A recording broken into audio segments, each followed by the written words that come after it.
Señor presidente, señora vicepresidenta de la Corte, señores magistrados y audiencia en general, muchas gracias por recibirme en esta casa a esta hora temprana, donde tenían que estar trabajando en sus deberes habituales, y les agradezco mucho que hayan suspendido las tareas ordinarias para escucharme. Es un honor para mí. Este libro del que hablaba el profesor Royo, la historia política de la expansión del español en América, es del año 18. Me cumple mucho corregir esto. Y de la visita de ayer me gustaría que tuviera además sus frutos y que realmente se pudiera hacer en esta casa una digitalización de toda su producción, que es muy importante para que la cohesión entre todas las cortes y sistemas legislativos de América se pudiera producir a través de esa hora en la que estamos trabajando con tanto empeño el diccionario. Bien, el título que hemos propuesto para disertar esta mañana es Derecho y Lengua. De muchas maneras se puede abordar realmente esa combinación, derecho y lengua. Son dos palabras muy versátiles que ofrecen muchos perfiles desde el que puede ser abordada esa combinación. La forma más común de abordar esta cuestión entre los lingüistas es considerar que el derecho es una lengua de especialidad, que tiene sus características propias, es un tecnolecto que se examina y se estudia para subrayar lo que es principal y diferencial del derecho en relación con otras ciencias. Yo estoy un punto de desacuerdo con los lingüistas en cuanto a que caracterizan el derecho como un tecnolecto, porque aunque lo es, no es un tecnolecto muy especializado. Usamos palabras comunes en general y simplemente combinaciones de textos, expresiones o locuciones hacen que se diferencie un poco nuestro vocabulario, pero es general el que usamos. En esos análisis de los lingüistas normalmente se dice del vocabulario del derecho, el lenguaje del derecho, que tiene por lo menos las siguientes características que denotan la presencia de un jurista en cualquier foro. En primer lugar, la oscuridad. Hablamos de un modo que no se entiende. Los jueces hablan de una manera que se entiende mal. Parece que están reservándose su sabiduría para que nadie descubra al final qué es lo que realmente quieren decir o cuál es el sentido de sus decisiones. Esta es una imputación de la que no nos libramos desde la Edad Media para acá, pero es la más incierta de todas las imputaciones posibles, porque hablar mal los juristas no solo no lo hacemos, sino que somos ejemplo y espejo de buena oratoria. Lo exige nuestra función. ¿Y qué diré del lenguaje escrito? Pues igualmente procuramos manejar las palabras con toda exactitud, porque nos va en ello el prestigio del oficio. De modo que esa acusación de oscuridad se ha hecho siempre pensando en los peores, en los que no se han cultivado, en los que no saben realmente escribir porque no han leído, y es imposible escribir medianamente bien si uno no tiene las lecturas correspondientes. Hay que sacudirse realmente de esa acusación o no aceptarla como propia de nuestro lenguaje. En segundo lugar, creen los lingüistas que nuestro lenguaje es arcaico, porque usamos expresiones que realmente ya no se usan en el lenguaje común de la sociedad. Siempre hay un ejemplo que se pone como prototípico, otro sí. Es una fórmula de lenguaje arcaico, pero para nosotros es tan corriente como que no nos resulta nada extraño utilizarla todos los días. Algo tendremos que tener de especial. Algunas palabras que usamos nosotros con toda normalidad se consideran por el público general algunas veces como extravagantes o raras. Cuando se publicó la primera edición del Diccionario del Español Jurídico, recuerdo que me hicieron una entrevista en televisión, entre otras, y el periodista traía preguntas hechas en la calle, cosas que le habían preguntado, si venían en el diccionario o qué significaban. Recuerdo la palabra incoar. Preguntaban con mucho interés qué significa incoar. Pero bueno, incoar forma parte del lenguaje ordinario, no tiene nada de particularidad jurídica, de modo que no debería resultar extraño para una persona un poco cultivada. También se caracteriza nuestra lengua por la lengua de los juristas. Dicen que utilizamos muchos latinismos y pretenden que se eliminen todos ellos y se sustituyan por expresiones más corrientes. Realmente usamos de vez en cuando, no asiduamente latinismos, pero los latinismos tienen una importancia muy grande, de modo que suprimirlos sería un error a nuestro juicio. En el Diccionario Panhispánico del Español Jurídico hemos añadido una lista de aforismos latinos de 500, que son los más usados. No renunciaría yo a ninguno. Para explicar la cláusula rebus sic stantibus, que usamos todos con frecuencia, habría que hacer un largo periplo para explicar las significaciones del concepto. Nos sirve la expresión para evitar otro tipo de explicaciones dogmáticas mucho más difíciles de hacer. De modo que viva el latín y los latinismos y no renuncien a utilizarlos en la medida que sean fácilmente entendibles. Quizá lo peor del lenguaje de los juristas sea el uso abusivo de las frases subordinadas, de frases incidentales, no acabar nunca el discurso, no poner puntos y continuar un recorrido que se hace pesado y difícil de entender. En fin, esta es una primera manera de enfrentar qué es el lenguaje jurídico, cuáles son las características de la relación derecho y lengua. La segunda y la tercera me gustan más que la primera y voy a entretenerme un poco más en ella. La segunda es la contribución del derecho a la oratoria, al lenguaje oral. Realmente está el derecho en el fondo de la buena oratoria, en el fondo de la elocuencia. Se ha creado a partir de los grandes juristas la mejor oratoria de que han dispuesto todas las naciones probablemente. El origen de todo ello acabo de escribir y está en imprenta un libro de ensayos que recoge, entre otros, uno que he titulado La profesión elocuente, para referirme a la profesión de jurista, y en él recojo algunas consideraciones sobre el papel de los juristas romanos en la formación de la elocuencia, de la gran oratoria, que me permito leerles porque no exige mucho tiempo. Elocuencia, digo aquí, dice el diccionario, es la facultad de hablar o escribir de modo eficaz para deleitar, conmover o persuadir. O también dice eficacia para persuadir o conmover que tienen las palabras, los gestos o ademanes y cualquier otra acción o cosa capaz de dar a entender algo con viveza. El origen de la profesión de abogado está en la elocuencia. Los primeros defensores fueron ciudadanos sobresalientes por su capacidad para persuadir o conmover mediante la palabra. Ayer el presidente y yo lo hicimos con el presidente de la República, también con los gestos, ¿no?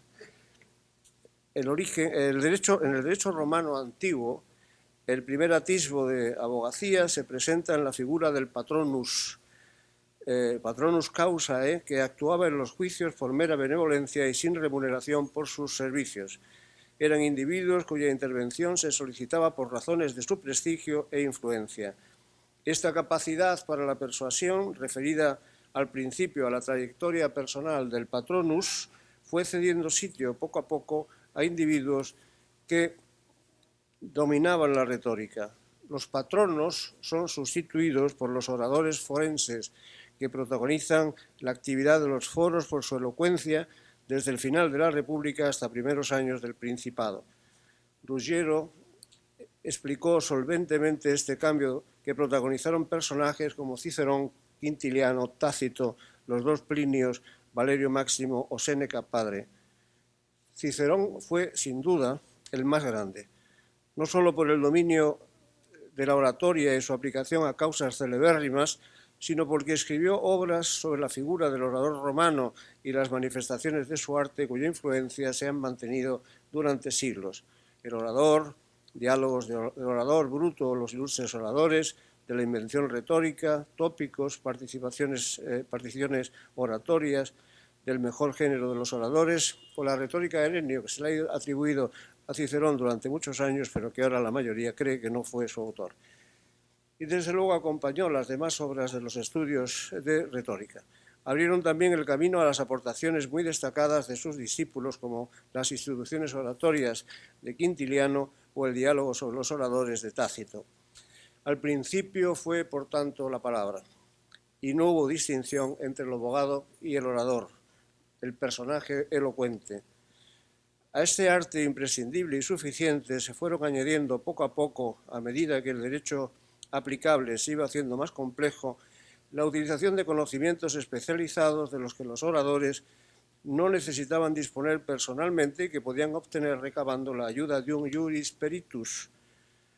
aunque esa separación se mantuvo en muchas circunstancias y durante un tiempo difícil de delimitar, acabó cediendo a favor de una fusión del orador y el jurisconsultus, de la que resultó un profesional que empezó a ser identificado con el nombre de advocatus.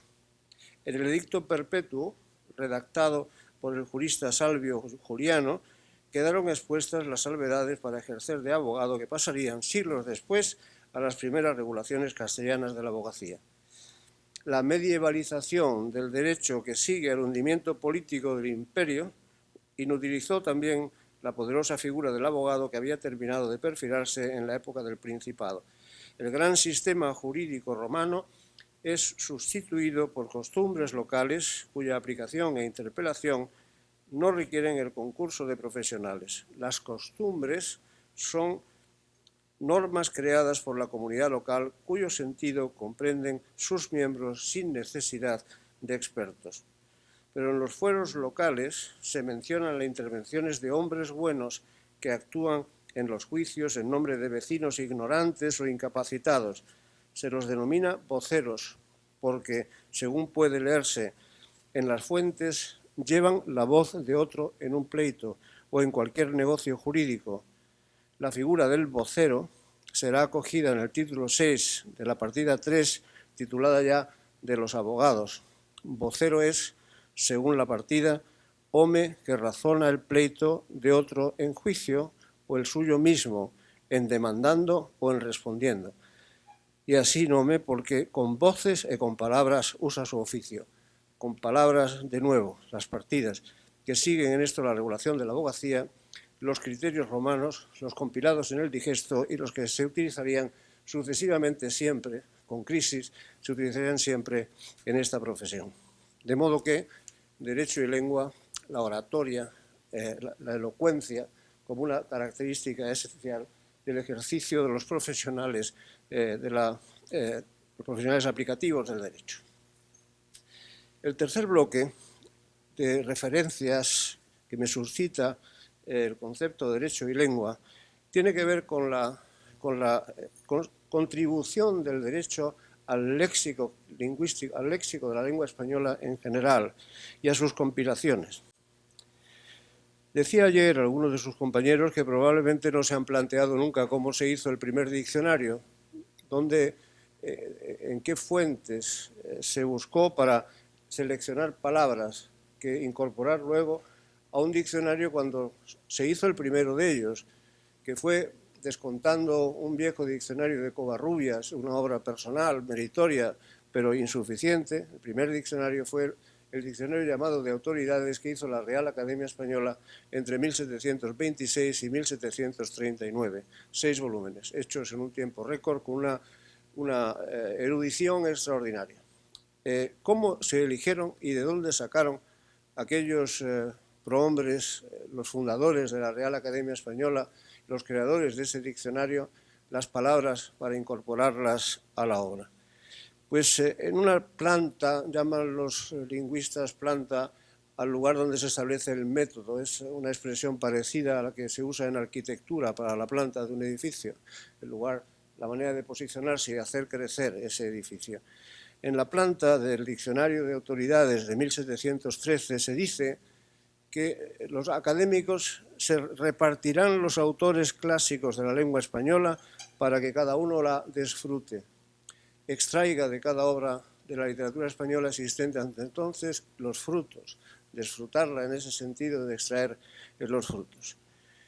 Bien, a partir de esta referencia y contando con que el diccionario de autoridades está lleno de menciones a los autores clásicos, siempre se ha creído que el diccionario de autoridades tiene sobre todo bases literarias, fundamentalmente bases literarias. Ahí está toda la literatura de la época disfrutada por los padres fundadores de la Academia Española. Sin embargo, examinado un poco mejor el texto, se puede comprobar que realmente, ahora que la digitalización nos ha permitido examinarlo con más cuidado, que muchas de las autoridades que usa el diccionario de autoridades son autoridades legales, son principalmente autoridades legales. Cuando el diccionario empezó a hacerse, estaban en vigor en España casi acumuladamente, no existía apenas, aunque el ordenamiento de Alcalá de 1300 y pico, ya había establecido la regla de la jerarquización entre normas, realmente se aplicaban todas al mismo tiempo y era el aplicador el que tenía que elegir entre las que estaban vigentes la aplicable a cada caso. Pues bien, estaban vigentes en aquel tiempo muchas normas legales. La digitalización de autoridades ha permitido identificar por lo menos esto.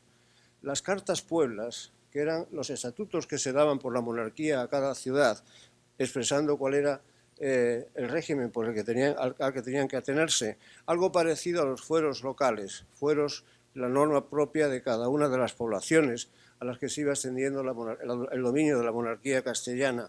Eran textos, los fueros locales breves o de extensión media, que se distinguen esto de los grandes fueros de los que ahora hablaré. También las fazañas. Las fazañas son lo que ustedes hacen todos los días, sentencias en las que en aquel tiempo se tenía en cuenta el arbitrio judicial y punto. Es decir, eran reglas de creación judicial. Ahora sus fazañas están basadas en la legalidad, pero entonces eran una fuente del derecho autónomo.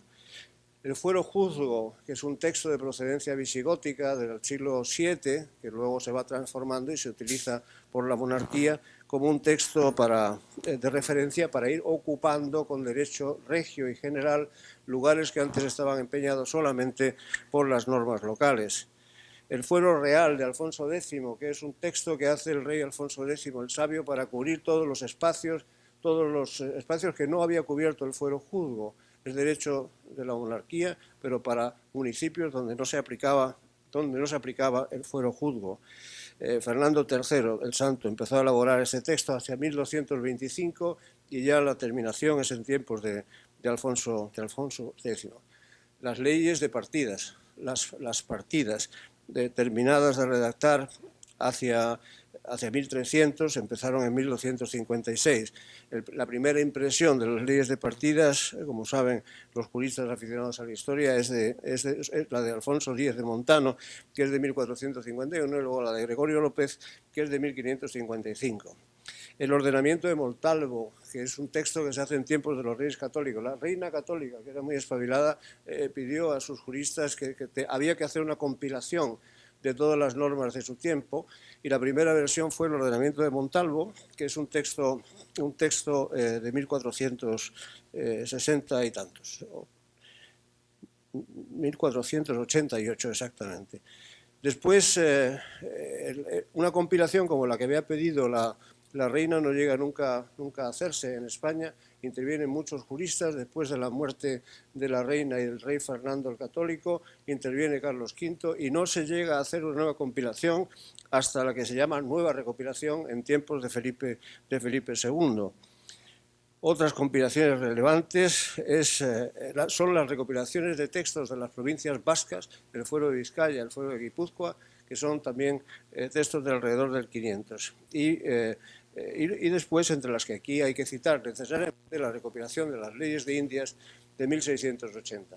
Bien, este texto también elaborado a principios de los 1500, pero entre los problemas con que se encontró fueron problemas de edición y de dinero para editar una obra tan copiosa, tan abundante en aquel tiempo. Todas estas normas suministraron al diccionario de la lengua española cientos de palabras, suministraron docenas y docenas de palabras que se incorporaron para formar el primer lenguaje del español, el primer léxico, las primeras compilaciones de la lengua, del vocabulario del español. Lo hicieron en un término portentoso. Si se examina comparativamente, como ahora nos permite la digitalización del diccionario, cuántas veces se citó la nueva recopilación de Felipe II en el diccionario de autoridades, pues tenemos el número. Se citó 1532 veces, más que buena parte de la literatura mejor del siglo de oro, solo detrás de Quevedo, de Cervantes y de Lope de Vega. Y creo que contaba también ayer en algún sitio una modestísima pragmática de tasas, que saben todos que es un texto. La nuestra, la de 1680, tenía apenas 60 hojas. Una pragmática de tasas, que es un texto en el que aparece una serie de nombres o de mercaderías y el precio que se aplica a la transacción con esa mercadería, esa modesta ordenanza de tasas, en términos relativos, está más veces citada en el Diccionario de Autoridades que el Quijote, comparando con que el texto del Quijote que usaron los padres fundadores de la Academia era una edición de Madrid que tenía 754 páginas y en términos relativos esa pequeña ordenanza de 62 páginas está más veces citada. De modo que miren, ¿cuál es la relación derecho-lengua? ¿Cómo ha contribuido el derecho realmente a formar las instituciones esenciales de la lengua española? ¿De qué manera ha contribuido realmente a formar su léxico? Esto que fue así en los años primeros del siglo XVIII se ha mantenido así siempre a lo largo de la historia. Si bien el añadido de vocabulario al español durante aquellos primeros 2 siglos posteriores a la edición del Diccionario de Autoridades fue bastante paulatina y bastante tranquila. No hubo ningún acelerón, ningún sobresalto en la construcción del vocabulario del español hasta realmente la Ilustración y sobre todo al final de la Ilustración, cuando empiezan las revoluciones políticas, las revoluciones que trajo el constitucionalismo y la independencia de las naciones americanas. Realmente las herramientas que utilizaron los padres de la Constitución fueron herramientas, textos pre-borbónicos, eran todos textos de los siglos XVII y anteriores. El XVIII se produce en España la entrada del primer Borbón, Felipe V, y con ellos también un cambio de actitudes políticas, tanto para América como para España, una renovación total de la ideología política. Aparece con la Ilustración muchas palabras nuevas, algunas como bienestar o felicidad, la palabra a la que yo he dedicado una monografía que me ha divertido mucho porque, como quizás recuerden, es una de las palabras que está en la Declaración de Independencia de Estados Unidos, ¿no? El derecho de los ciudadanos a la felicidad. En nuestra Constitución de 1812 también hay un artículo, el 13, que declara que los españoles tienen derecho a ser felices. Bueno, pues esa idea de la felicidad aparece en el liberalismo, en la Ilustración, y tendría necesariamente que pasar a los catálogos de palabras, a los diccionarios, convertido en una de las normas nuevas. Los ilustrados traen muchas cosas. La idea de centralismo, que es una palabra desconocida en la España de los Austrias, desconocida en América igualmente. El libre comercio, el regalismo, la expulsión de los jesuitas, que es una conmoción desde el punto de vista de las políticas en España y en América, como bien les consta. En fin, aparecen muchas palabras nuevas que se van a realizar inmediatamente y van a conmover los diccionarios en el momento revolucionario. Son las revoluciones las que producen la primera gran conmoción en el lenguaje, que se mueve tan lentamente, se forman palabras tan lentamente. Ocurrió con primero la Constitución francesa, donde se produce la primera constitucionalización del nuevo vocabulario. Por tanto, un aporte revolucionario a los diccionarios de la lengua. La Revolución Francesa entronizó por lo menos palabras como estas, que hoy nos resultan tan comunes: asamblea legislativa, que no existía, elecciones, soberanía nacional, separación de poderes, liberal, guillotina, por cierto, derechos del hombre, igualdad, fraternidad, bienestar, felicidad, libertad de imprenta, libertad de industria y comercio, palabras nuevas, novedades lingüísticas muy importantes que tienen que pasar también a los diccionarios. Libertad de opinión y libertad de comunicación son derechos nuevos a partir de los cuales se generan también muchas palabras. Tantas y tan nuevas y tan inquietantes que en Francia y desde luego en España empiezan por prohibir las hojas sueltas y los periódicos que tantas novedades lingüísticas traen. En España lo que está ocurriendo en Francia respecto de la invención de palabras conmueve mucho. Era embajador en Francia entonces el conde de Fernán Núñez, quien escribía constantemente a Floridablanca, uno de nuestros grandes prohombres de la etapa ilustrada, ministro de Carlos IV ahora, mostrándole la inquietud por las cosas que se están inventando en la nación vecina y el riesgo de que realmente se importen a España. De modo que piensa Floridablanca cómo establecer tapones, fronteras a esa importación de lenguaje nuevo. Floridablanca, el embajador Fernán Núñez sale de París y deja como encargado de embajada a Domingo de Iriarte, que continúa la misma correspondencia que había tenido Fernán Núñez con Floridablanca, la continúa Iriarte con su hermano Bernardo, y de ahí tenemos una fuente extraordinaria sobre en qué consiste las invenciones de palabras tan inquietantes que está inventando la revolución y las soluciones que se piensa que se van a producir. Ninguna, no paró nadie pudo parar al pueblo, que era el inventor de las palabras. Nunca las palabras las imponen las autoridades ni el poder público. El pueblo las inventó y desde el pueblo necesariamente pasaron a los diccionarios. La quinta edición del diccionario de la Académie Française incorporó todo el bloque de las palabras que se habían inventado durante la Revolución. ¿Qué ocurrió en España? Pues cuando se elaboraba la Constitución de Cádiz, esa Constitución que hemos tenido en común, la primera y última, también ocurre lo mismo, se declara la libertad de imprenta incluso antes de la Constitución. Un decreto de 10 de noviembre de 1810 declaró en España la libertad de imprenta y de ahí, antes de la Constitución, que es de 1812, y de ahí se produjo un desbordamiento de palabras igual que las que habían ocurrido en Francia. Palabras que algunas procedían de la Ilustración, felicidad, que ya he citado, y bienestar, que se incorporaron al artículo 13, o palabras propias del momento constituyente. Aparecen en España por primera vez revolución, reforma, soberanía nacional, nación, unidad nacional, patria, división de poderes, poder legislativo, responsabilidad, poder judicial, derechos del hombre, igualdad, seguridad, propiedad. En fin, de modo que la lengua, por segunda vez, las compilaciones de lengua, los diccionarios, son golpeados seriamente por el derecho nuevo. Es el derecho o los derechos los que producen una gran modificación, la necesidad de cambiar realmente las compilaciones del léxico, las revoluciones, los diccionarios. Se modifica la lengua del derecho, cambia la lengua de los derechos y con ello cambia el lenguaje general de la sociedad. Por primera vez entonces también la lengua se politiza. La lengua ha sido siempre una herramienta neutral. A ninguno de los monarcas españoles anteriores a esta época se les había ocurrido utilizar palabras contra palabras. No tenían las palabras ninguna significación especial.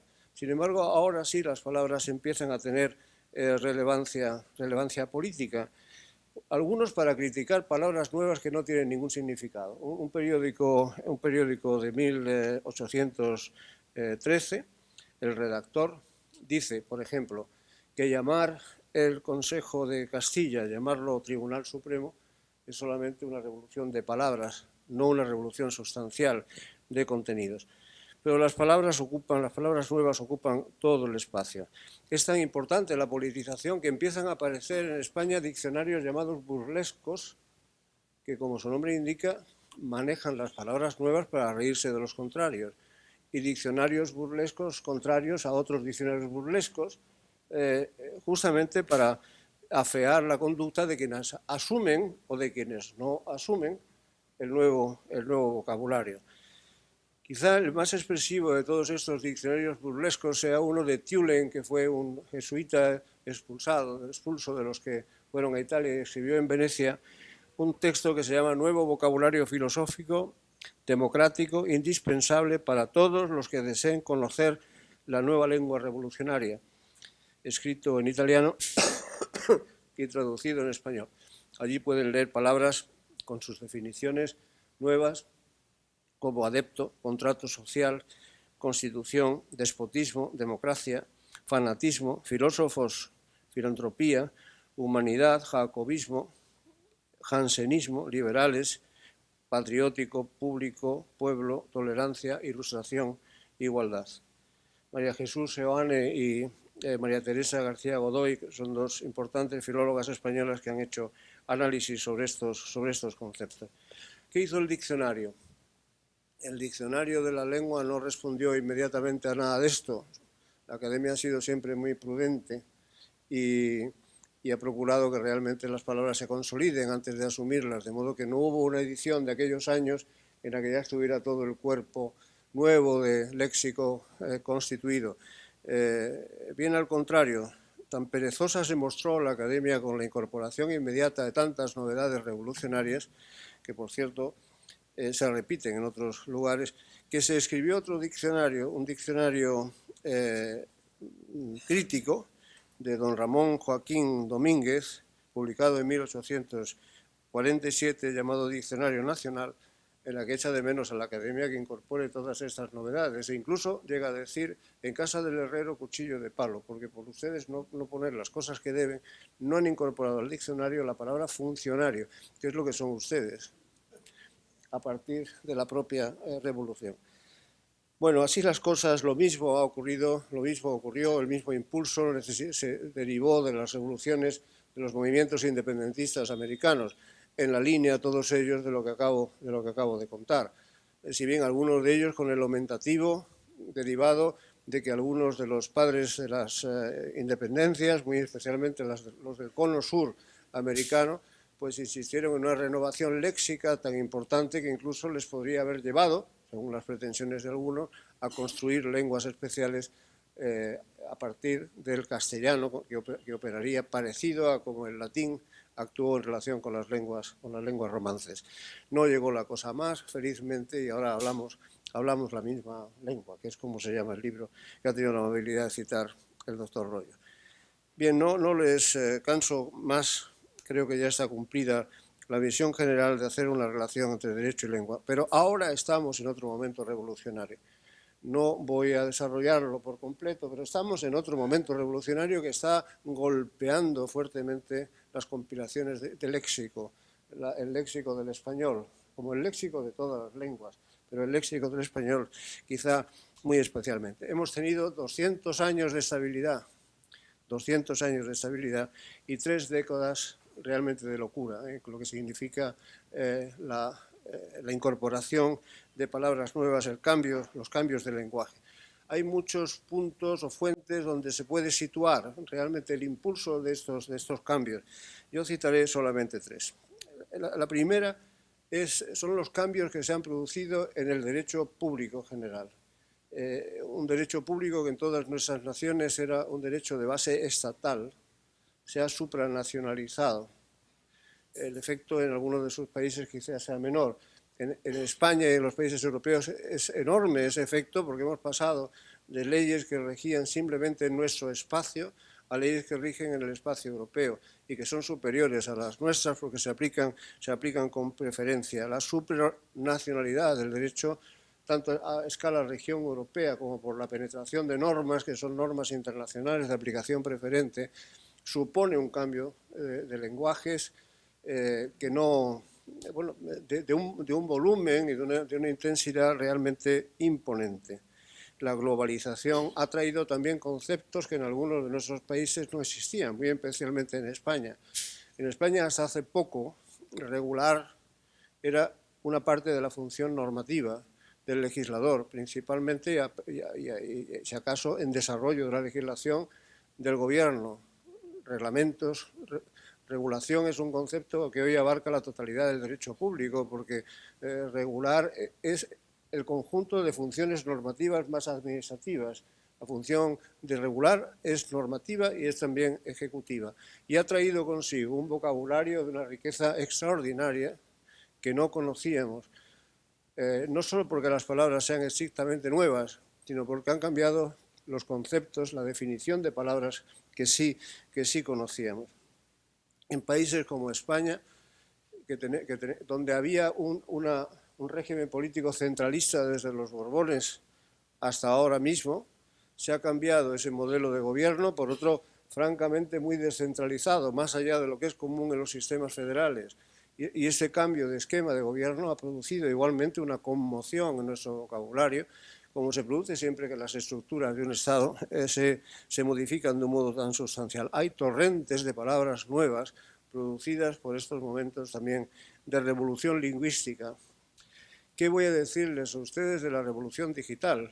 Lo que significa las palabras que se nos vienen encima a través de las redes.